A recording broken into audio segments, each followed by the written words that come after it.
হাদিস হযরত মুহাম্মদ সাল্লাল্লাহু আলাইহি ওয়াসাল্লাম যাহা বলিয়াছেন বা নিজে করিয়াছেন অথবা সাহাবায়ে কেরামদেরকে করিতে দেখিয়া নিষেধ করেন নাই তাই হাদিস। 1 নম্বর হাদিস শরীফ আখলিস দীনাকা ইয়াকফিকাল আমালুল কলিল। 1 নম্বর হাদিস শরীফের অর্থ তোমার ঈমানকে খাঁটি করো, অল্প আমলে নাজাতের জন্য যথেষ্ট হইবে।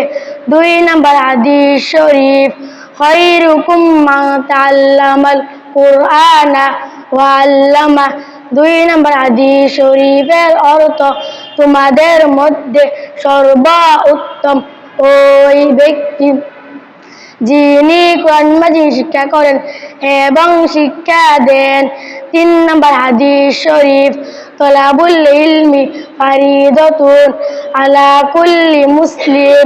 3 নম্বর হাদিস শরীফের অর্থ দ্বীনি ইলম তলব করা প্রত্যেক মুসলমানের উপর ফরজ।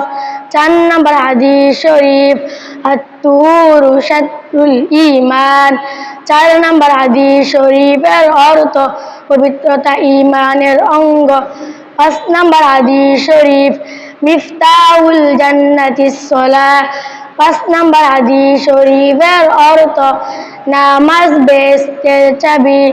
6 নম্বর হাদিস শরীফ আউয়ালু মা ইউহাসাবু বিহিল আবদু ইয়াউমাল কিয়ামাতিস সালাহ।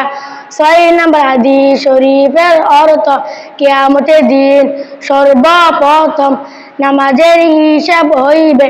7 নম্বর হাদিস শরীফ ফাদলুল আলিমি আলাল আবেদি কাফাদলি আলা আদনাকুম।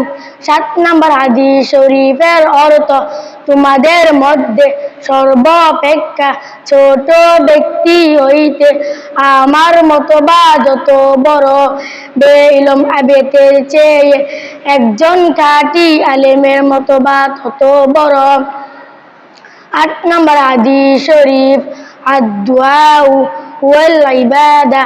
8 নম্বর হাদিস শরীফের অর্থ দোয়াই ইবাদত। 9 নম্বর হাদিস শরীফ মান লাম ইয়াসআলিল্লাহ ইয়াগদাব আলাইহি।